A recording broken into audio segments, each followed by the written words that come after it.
आपण पाहतोय, मात्र भाजपने आपटेला नगरसेवक पद दिलंच कसं हा देखील प्रश्न आता उपस्थित होतोय। तुम्ही काय सगळी माहिती?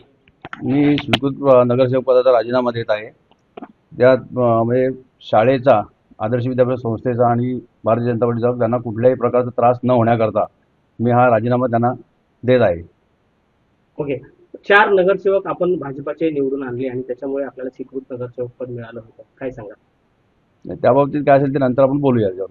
पण आता हा मी माझा राजीनामा माझ्या स्वतःच्या मी देतोय, हा.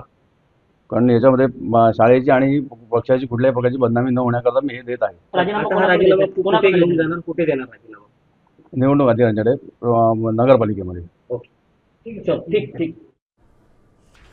तर आपण पाहतोय, भाजपच्या आपटेने आता नगरसेवक पदाचा राजीनामा दिलेला आहे आणि त्यानंतर त्याची पहिली प्रतिक्रिया समोर आलेली आहे। आपण राजीनामा देत आहोत असं त्याने स्पष्ट केलेलं आहे आणि या विषयी मी अधिक नंतर बोलेल असं देखील त्याने म्हटलेलं आहे।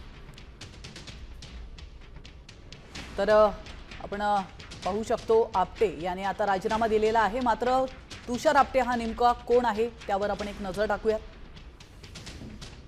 तर बदलापूर लैंगिक अत्याचार प्रकरणातील तो सहआरोपी आहे। अटक होऊ नये म्हणून तुषार आपटे यांनी पोलिसांना अनेकदा गुंगारा दिलाय। बदलापूर लैंगिक प्रकरणामध्ये आपटे सध्या जामिनावर बाहेर आहे आणि महत्त्वाची अपडेट आपण पाहतोय, तुषार आपटे शाळा व्यवस्थापनात सचिव पदावर कार्यरत। महाराष्ट्रातील सर्व बातम्यांचे विश्वासार्ह व्यासपीठ,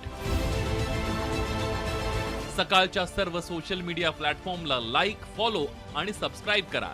तसंच सर्व नोटिफिकेशनसाठी बेल आयकॉन प्रेस करायला विसरू नका।